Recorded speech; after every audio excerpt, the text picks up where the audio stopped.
Hi, welcome back to my channel. இது அடுத்த வீட்டு அடுப்பங்கரையில் இன்றைக்கி ஒரு சூப்பரான ரெசிபி சிக்கன் பிரியாணி. ஒரு 1 kg பக்கம் சிக்கன் பிரியாணி எப்படி ப்ராப்பராக பண்ணலாங்கிறது தான் பார்க்குறோம். வாங்க வீடியோக்குள்ளே போகலாம். பிரியாணி மசாலாறதுக்கு 1.5 ஸ்பூன் சோம்பு, 1 ஸ்பூன் சீரகம், 10 ஏலக்காய், ஒரு 20 கிராம்பு, ஒரு 7-8 பட்டை, ஒரே ஒரு ஜாதிபத்திரி பூ, 4 ஸ்பூன் பக்கம் வரமல்லி, 1 ஸ்பூன் காரம் கூடையோ குறைச்சோ அதுக்கு தகுந்த மாதிரி எடுத்துக்கோங்க. மிளகு அது ஒரு ஸ்பூன் எடுத்திருக்கேன். அப்புறம் ஒரு வரமிளகாய் வந்து ஒரு 10-15 வரமிளகாய். நெக்ஸ்ட்டு முந்திரி ஒரு 25. முந்திரியை தவிர மீதி எல்லா இன்க்ரீடியன்ஸையும் ஆட் பண்ணி ஒரு பவுடர் ஃபார்மில் அரைச்சி எடுத்துக்கணும். பிரிஞ்சி இலை ஒரு 4 அதையும் ஆட் பண்ணி நல்லா பவுடர் ஃபார்மில் அரைச்சதுக்கப்புறம் கடைசியாக வந்து நம்ம எடுத்து வச்சுருக்க 25 முந்திரியையும் எடுத்து ஆட் பண்ணி நல்லா பவுடர் ஃபார்மில் அரைச்சிக்கணும். ஏன்னா முந்திரியை முதலே போட்டோன்னா ஆயில் மாதிரி ஆகிடும். அதனால நான் கடைசியாக திரியாக அரைச்சதுக்கப்புறம் கடைசியாக இதை ஆட் பண்ணுறேன். இந்த பவுடர் தனியாக எடுத்து வச்சதுக்கப்புறம் ஒரு 2 கைப்பிடி கொத்தமல்லி, புதினா 2 கைப்பிடி அதையும் எடுத்து நல்லா பேஸ்ட் பதத்தில் அரைச்சி வச்சுக்கிறேன். இஞ்சி பூண்டு அதையும் பேஸ்ட் பண்ணி எடுத்துக்கிறேன். இஞ்சி பூண்டு வந்து 100 கிராம் பூண்டு, 75 கிராம் இஞ்சி அந்த ரேஷியோவில் எடுத்திருக்கேன். நெக்ஸ்ட்டு வந்து ஒரு 1/4 கிலோ சின்ன வெங்காயம் இந்த மாதிரி திரியாக 1-2 அரைச்சி எடுத்து வச்சுருக்கேன். இது எல்லா பேஸ்ட்டையும் நான் தனியாக எடுத்ததுக்கப்புறம் ஒரு 15 வரமிளகா அதையும் நல்லா பேஸ்ட் பதத்தில் அரைச்சி எடுத்துக்கிறேன். நல்லா எல்லாமே தனித்தனியாக நான் இது மாதிரி இன்க்ரீடியன்ஸ் எல்லாமே தனித்தனியாக எடுத்து வச்சுட்டேன். வெங்காயம் பார்த்திங்கன்னா இந்த பதத்துக்கு திரியாக 1-2 தான் அரைஞ்சிருக்கணும். ரொம்ப பேஸ்ட் பதத்தில் அரைஞ்சிருக்க வேண்டாம். இஞ்சி பூண்டு பேஸ்ட்டு அதையும் தனித்தனியாக எடுத்து வச்சுட்டேன். இப்போ எல்லாமே எடுத்து வச்சது தனித்தனியாக எடுத்து வச்சுட்டு அடுப்பில் தான் செய்ய போகிறோம். நம்ம ஒரு வட்டா அதில் வந்து ஒரு 50 மில்லி சன்ஃப்ளவர் ஆயில், மீதியெல்லாம் நான் வந்து நெய் தான் ஆட் பண்ண போகிறேன். சன்ஃப்ளவர் ஆயில் ஆட் பண்ணிவிட்டு நெய் ஆட் பண்ணுங்கள். நெய் ஆட் பண்ணி நெய் உருகுனதுக்கப்புறம் தாளிப்புக்கு பட்டை, கிராம்பு, ஏலக்காய் 2 பட்டை, 2 ஏலக்காய், கிராம்பு, கொஞ்சமாக கல்பாசி ஆட் பண்ணி தாளிப்பு கொடுத்துறோம். ஒரு 1/4 கிலோ சின்ன வெங்காயம் 1-2 அரைச்சி வச்சுருக்கேன்ல அதை ஆட் பண்ணுறேன். ஃபஸ்ட்டு அதை ஆட் பண்ணி நல்லா வதக்கிக்கிறேன். வெங்காயம் நல்லா வதங்கணுங்கிறதுக்காக ஃபஸ்ட்டு வெங்காயத்தை ஆட் பண்ணி நல்லா வதங்கினதுக்கப்புறம் நெக்ஸ்ட்டு இஞ்சி பூண்டு பேஸ்ட்டு அதையும் ஆட் பண்ணி நல்லா வதக்கி எடுத்துக்கிறேன்.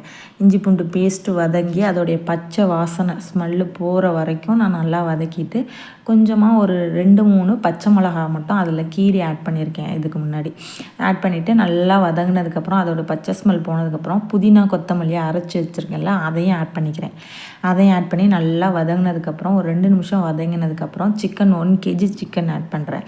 அதையும் நல்லா போட்டு வதக்கிட்டு நம்ம பேஸ்ட்டு மிளகா பேஸ்ட்டு ஆட் பண்ணி வச்சுருக்கலாம் அதையும் ஆட் பண்ணி நல்லா வதக்கிக்கிறேன்.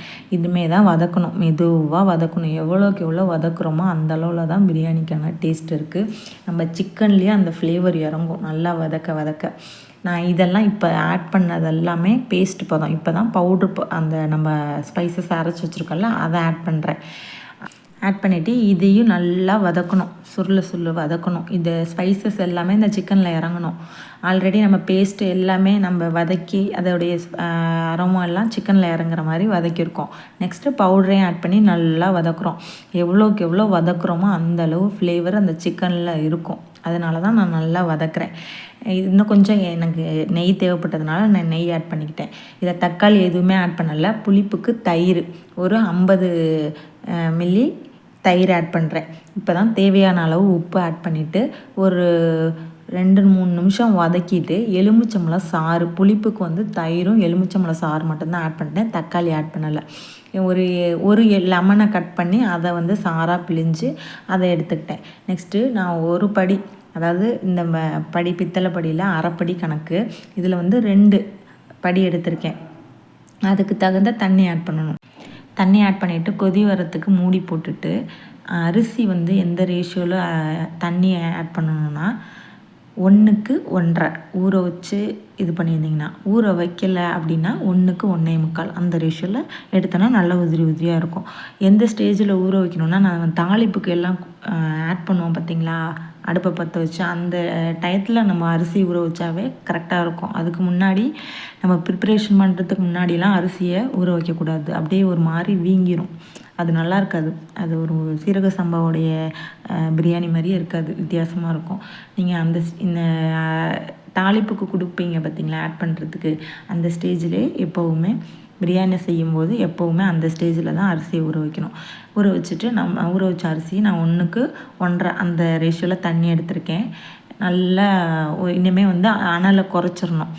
இது எந்த ஸ்டேஜில் தம் பண்ணணும் அப்படின்னா, அரிசி தண்ணி 2ம் சமமாக வரும். அந்த ஸ்டேஜில் தம் ஆட் பண்ணிக்கணும். நம்ம மேலே மூடி போட்டு மேலே அதுக்கு மேலே அனல்லாம் ஆட் பண்ணி தம் போட்டுற வேண்டியது தான். தம் வந்து ஒரு அரை மணி நேரம் தம் நான் போட்டேன்.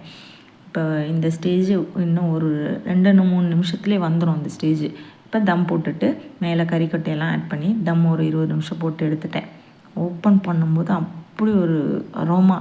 ஏன்னா நம்ம இதில் சேர்த்துருக்க இன்க்ரீடியன்ட்ஸ் எல்லாமே நம்ம அரைச்சி கொரகொரப்பான பதத்தில் வெங்காயம், பேஸ்ட் பதத்தில் இஞ்சி பூண்டு, அப்புறம் ஸ்பைசஸ் எல்லாமே அரைச்சி ஆட் பண்ணியிருக்கோம். கொத்தமல்லி புதினா கூட அரைச்சி ஆட் பண்ணியிருக்கோம். அதனால் நல்லா சூப்பராக இருந்துச்சு ஃப்ளேவரு. எதுவுமே நான் முழுசாக ஆட் பண்ணலை, அது மாதிரியும் ஆட் பண்ணலாம். ஆனால் இது மாதிரி எல்லாமே பேஸ்ட் பதத்தில் அரைச்சி கொரகொரப்பான பதத்தில் அரைச்சி ஆட் பண்ணும்போது செம்ம சூப்பராக இருக்குது ஃப்ளேவர். கண்டிப்பாக ட்ரை பண்ணி பார்த்துட்டு எப்படி இருக்குன்னு கமெண்ட் பண்ணுங்கள். தேங்க்யூ ஃபார் வாட்சிங்.